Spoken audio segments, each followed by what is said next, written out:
What is up, everybody, and welcome back to Bama After Dark. Yes, I've been absent for the last couple of weeks, and I apologize for that. It's just been a crazy personal life at the moment. It's got a lot going on, but I'm back, and honestly, got a lot to talk about. I'm going to try to stick it within the 30-minute span here. I gave myself 5 extra minutes because once we get done here we need to stay right here on this network, SEC After Dark Network, and watch our buddies, Biscuits and SEC. They have a great breakdown tonight. Mike Huseman's on there, and they have a guest speaker as well. So it's going to be a great show.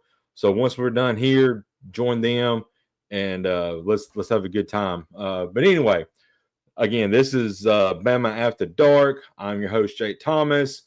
You can see me at Bama After Dark 2 on Twitter, X, whatever you want to call it. And guys, everybody knows what this week is. Big matchup. Big matchup in Athens, Georgia. When Alabama comes rolling into town and faces a well-coached Georgia team. They've been well coached for a long time now with Kirby Smart. And I don't think they've been beaten in Athens and in 20, 30 games. It's like 27, 30, maybe even 40 now. And it's been a while since anybody has beaten Georgia in Athens. But could that all change to Saturday night? We're going to find out. But right now, I'm just going to do a quick preview or quick review of what I've seen the last 2 weeks from this team. And first of all is improvement. I've seen a massive amount of improvement, effort, and hustle, from the defense. And what else can you say about Ty Simpson? This kid is amazing. I mean, he's 17 of 17 against ULM, and I think he finished like maybe four incompletions against Wisconsin a few weeks ago. The kid's special. And what Germ is doing on the outside right now is incredible to see as well. Ron Williams had a bounce back game, I would say, against Wisconsin. You still got to find the running game, but I think that's going to change, and we'll talk about that here soon. But overall, the biggest thing for me is the effort and the hustle is back on this Alabama defense. Give 110% effort. That logo right there over my shoulder, I'm pointing at. Whenever, like I've said, when you play for this team, you give 110% effort 100% of the time, and you take no days off, no plays off, no days off, and you work your tail off in practice, and you work your tail off in games. And if you give 110% effort and you still lose the game, then congratulate your opponents, because if you give 110% effort and your opponent still beats you, then so be it. At least you gave yourself a chance by putting in the effort. That's what I've seen with this team here in the last couple of weeks. But Georgia's a different animal. Wisconsin's a decent team. They haven't been great in a few years under Luke Fickell. I'm not sure exactly why he hasn't got his, got guys established there and got it rolling. But it is, a tough place to win in the Big Ten, especially with all their realignment and everything, and bringing in Washington and Oregon and USC and UCLA and all that in. And of course, ULM, bless their hearts, they just caught Alabama at a bad time. But I did see improvement in the Wisconsin game and I seen us do things that I haven't seen us do in a while. We're doing screen passes. I haven't seen us call a screen pass, and I couldn't tell you when. I'm starting to see some, we still got the RPOs, but I'm seeing like some delayed draws and things like that. Things I've not seen in a wrinkle of an Alabama offense in a long time. It's probably since, I would say, Sarkisian was here, and excuse me. And, I'm glad to see things like that, because when you have some of these odd plays like a wide receiver screen or like a delayed draw, and you have that pass rush come, get on the outside, and you have a lane to run through. Wrinkles like that can keep this Georgia offense off the field. And if we keep, moving the ball and play within ourselves and play within the sticks, that's the biggest thing. Alabama kills himself with penalties. They have in the last several games, get behind the eight ball, don't have a false start. Road game, it's going to be loud, but you got to talk to your neighbor. You got to get on that line, tap your neighbor, say, I can't hear, got to let me know something. Watch the ball. Once it's snapped, hit your guy. It's all we can ask. And the running game will get coming. We'll get it going because we get Jam Miller back. Getting Jam Miller back for this, in this rushing attack is going to be huge. They said this week in practice, I think Todd Simpson had an interview Tuesday after Monday's practice yesterday, and he said that Jam Miller has been running like a madman all practice. That intensity, that fire, that willingness to want to play, we're going to need that in this game. And on the flip side, on the opposite side, getting Tim Keening, our just run stopper, our nose guard in the middle, just massive guy, getting him back, it's going to be huge as well. And him also bringing that intensity to the defense. We've got to have that, every single play in order to beat Georgia. It's going to be a tall task, but Alabama's up for it. Things that need to happen in this game. Alabama, number one, has got to, I feel like, establish a run early, and set the tone. We know what Jerm can do. We know what Ron Williams could do. We know Todd Simpson is on his A game right now, as playing out lights out. We'll see how he does on the road and counters that. He has to make some adjustments at the line with the crowd and see if everything works out to his favor. But I feel like we're going to have to get something going with Jam Miller, Kevin Riley, guys like that, and the run game, and keep that Georgia offense off the field. Stockton, what a beautiful pass. Got to give credit to you. Beautiful pass against Tennessee a few weeks ago. Absolutely dime right into the receiver's hand for that touchdown. That kid can ball. And Alabama's going to have to do their best to keep him in the pocket, and if he scrambles, we're going to have to get him down pretty quick because he's pretty quick as well.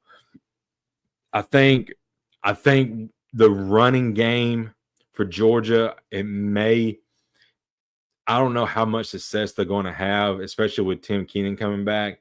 And one thing I have mentioned on Tide Talk Live for the last couple weeks now, once we get Tim Keenan back, what he does when he's on the field, he possesses a double team. So you're gonna have the center and either the left guard or the right guard, on him.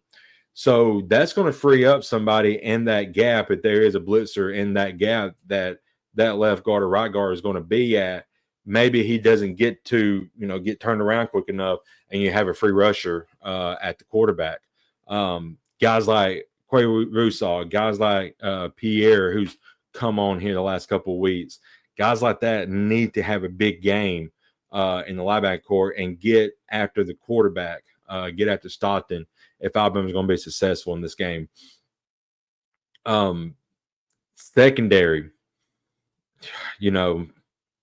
Alabama's really, really good in the secondary. And one of the wrinkles that we do have and we possess in our arsenal is we can bring Bray Hubbard, who is just a ball hawk and who is lightning fast and who just patrols the field, knows where the ball is at, and will lay a hit on you. Having him patrolling that line of scrimmage before the ball snapped, and once he sees who's got that ball, he's a heat-seeking missile and going after him. It's going to be huge in this game. I feel like Bray Hubbard's going to have a really big game here, and he's going to make up for the showing, which I'm not saying he hasn't already. He's earned his respect back, by my standards, for the Alabama faithful. but I feel like he wants to have a big showing on a road, in a road game. Here's his chance, and I think he's gonna have a big game. But anyway, guys, I see 11 of you in here. Get in the comments. Make a comment. Tell me what you feel like the game, how it's going to go. Some of your keys for the game, and your score prediction. I'm going to get mine here in just a little bit, but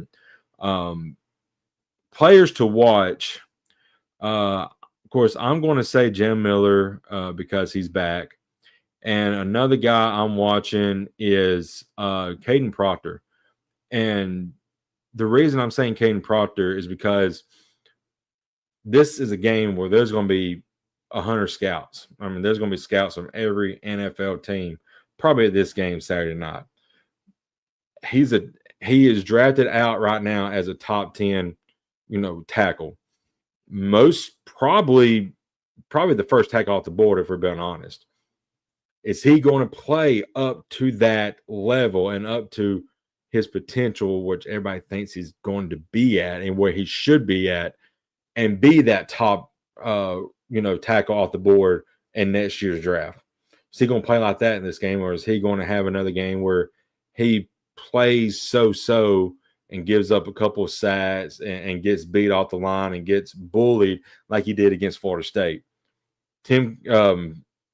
Caden Proctor, I got my eye on you. I feel like you and the guys up front, I feel like you guys are going to control the line of scrimmage outside of the Wisconsin game and especially ULN game. And really, it's kind of so in the Wisconsin game. You guys have not dominated the line of scrimmage as of yet. Go in there, bully ball those defensive guys. I know they're just as big as you are, but again, if you give 110% effort, there's nobody that's going to beat you on the football field. You've got to have that same passion every single play. I want to see that passion in a game like this, especially as high stakes it is. Because if you lose this game, you're looking at maybe potentially one more loss for Alabama, and depending on how it all plays out, you're on the outside looking in of the playoffs again. And I'm a realist Alabama fan. You heard me say it on SEC After Dark. 9-3 season is not bad. It's not to the standard of what Alabama should be, though. But a 9-3 season, there's thousands of, not thousands, but 100 teams. Hey, there's thousands of fans of those teams would love to have a 9-3 season every year. But the standard is not being met. So Kalen DeBoer's is probably going to start getting hot a little bit. Yeah, this game, guys, I'm so excited for it. It's going to be a close game. Defensively, players to watch. I got my, I'm going with the injured guys, but Tim Keenan and I mentioned Bray Hubbard. Those two guys, I'm watching this game because I feel like both of them is going to have a huge impact in the game. And I guess I'm going to go ahead and give a bold prediction, which I'll probably give one tonight as well. I may give two. I may say this one. I may give another one. So you won't have to. And what I'm talking about is me and Stacey's recording tonight on Tide Talk Live will probably be released tomorrow morning. So make sure you check that out. That way you know my other bold prediction. But I'm going to say Bray Hubbard gets another interception in this game. And I'm going to say it's a late interception that seals the game for Alabama. So last year we had Xavier Brown who did that against Georgia. This year I think it's going to be Bray Hubbard. So we'll see how it all plays out. But I need to see the defensive line pressure the quarterback. I need to see this defense stuffing the run. I mentioned Stockton's arm. He's really accurate. That pass he had, like I mentioned earlier, was just amazing. But I would still rather him beat me through the air than I would one of these running backs and him running with their legs, because Nate Frazier is a beast. And if he gets going, it's going to be a long night for Alabama. So we got to keep him in check. So yeah, guys, excited. Good to be back. Like I said, I had some stuff going on the last couple of weeks. Haven't been able to make it, and just couldn't get my schedule right to be here. Thank all 14 of you who are here right now watching. Like I said, get in the comments. Tell me your score prediction, and or if you got a question about the game that you want my opinion on, I'd be glad to share it. Or if there's something that you want to know about that I haven't talked about yet, be glad to share that as well. I'm sure you guys saw yesterday about Jamarian Latham. He had a neck injury during practice. Hope all is well with him. Hope he has a speedy recovery. And I just want to say, protect your neck, and don't worry about the football. Don't worry about football, because getting yourself healed from a neck injury or head injury or neck injury, anything, spinal injury, that's the most important thing for your in your young life right now.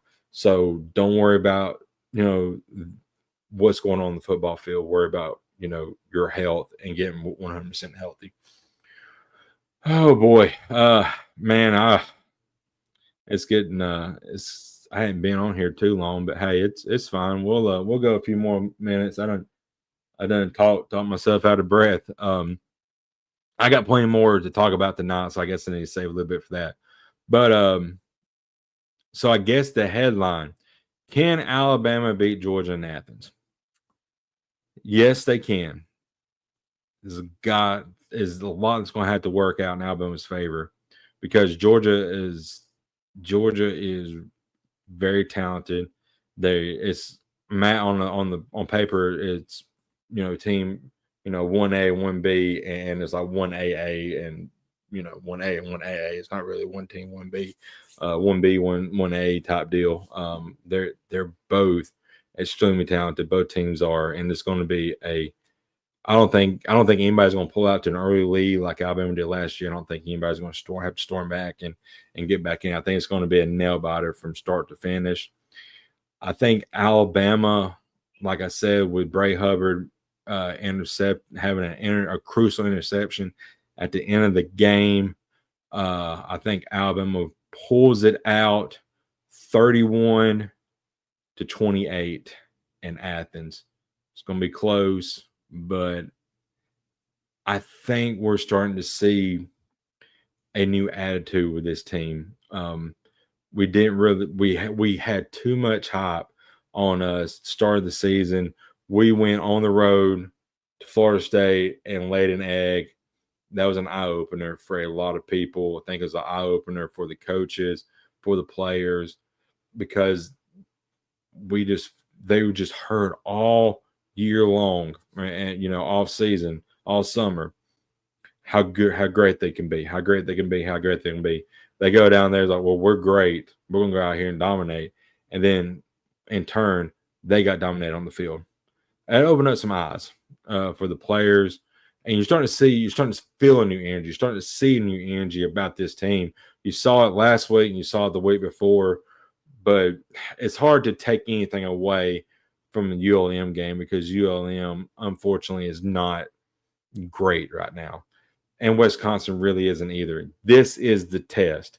You've had a whole week, really 2 weeks, to prepare for this game, and I expect Grubb to be in his bag all night long.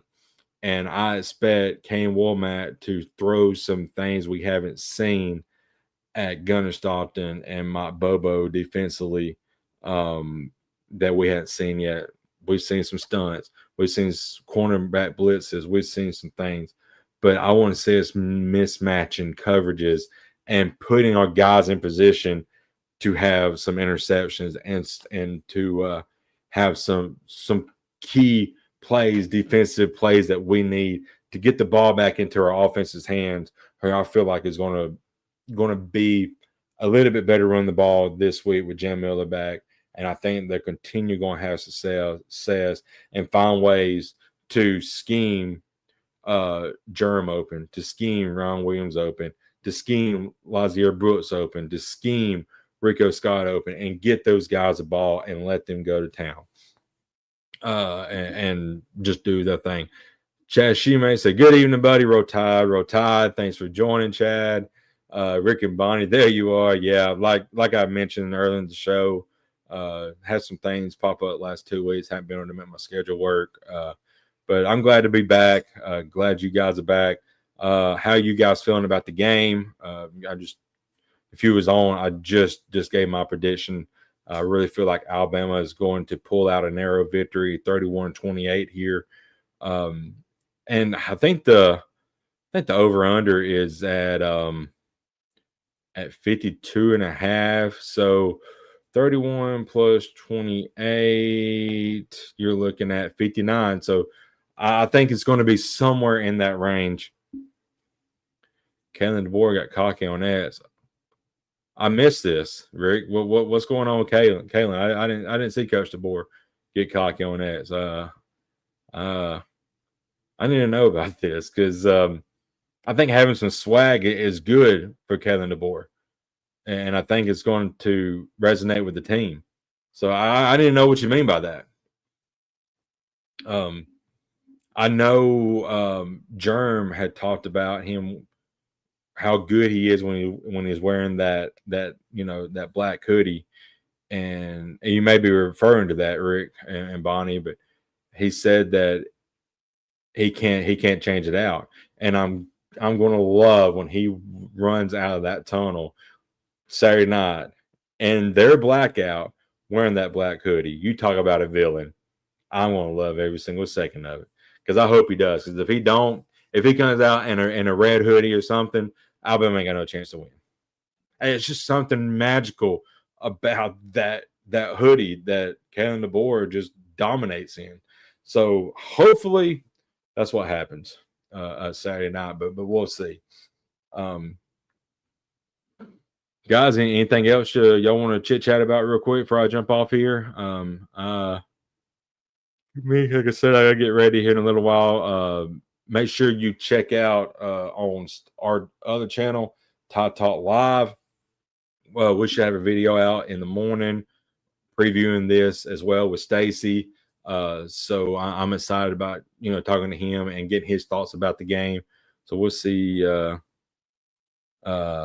We'll see how it goes.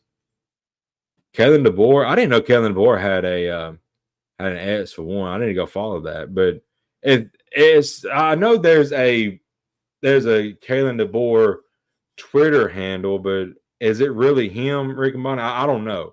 I follow it, but I thought it was like a parody account, but it could be. But if he said this, what you're saying, then let's go. Let's go. He I think this team, I think there's a new edge about this team. I'm just telling you guys.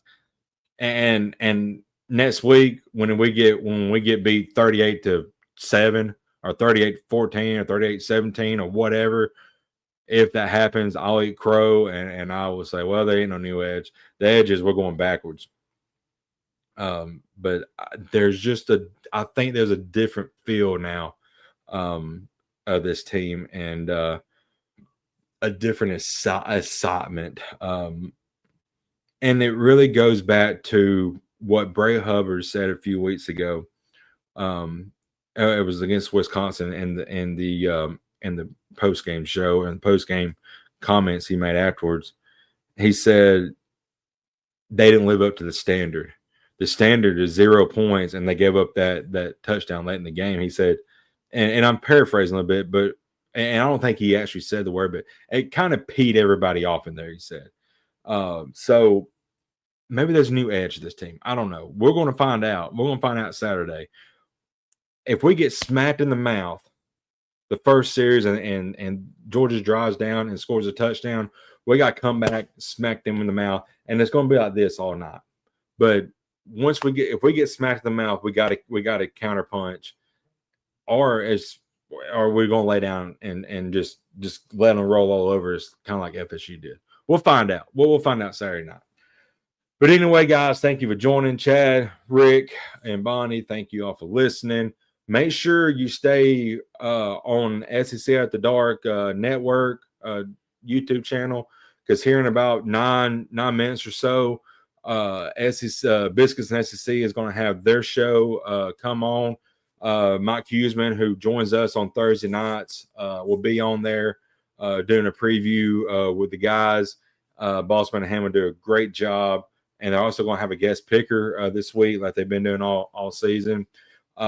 Make sure you follow everybody that is a part of that channel. The Regular Guys podcast with Corey and Israel, they do a great job. Corey, I see on Thursday nights as well, killing it. He's killing it with Vandy at the Dark. And yeah, I know we're all fans of Alabama, but if you can go and like all their shows, I greatly appreciate it. If you haven't yet, Locked on Vandy, you don't have to watch it. Just give Corey a subscribe. Subscribe to him and maybe watch. I think the algorithm, if you watch like 2 minutes of the show, it gets noticed for him. Same with Locked on Ole Miss. Steven's got 400 billion subscribers right now. Go be his 400 billion and one. Biscuits and SEC, give them guys a listen. Mike's show, off season at the Dark. Go give them guys. Go give him a like. Watch his show and subscribe to him. He's killing it right now. I know we're in season, but he didn't want to change the name. I don't blame him. All season after the Dark is just perfect. So all the guys, the only one that we really hadn't got a show for yet is Jeb, and we're still working on that with Jeb. But we collectively come together on Thursday nights, as you know, SEC at the Dark, and we just have a great time. We're trying to build this channel up, build this brand up, and it's all been driven by you guys. So help us out, follow everybody that that is a part of it, and it just really helps us out. And it's a network of friends. Yeah, we're bitter enemies when our teams play against each other, but we're all friends at the end of it, because let's just be honest, guys, I love football.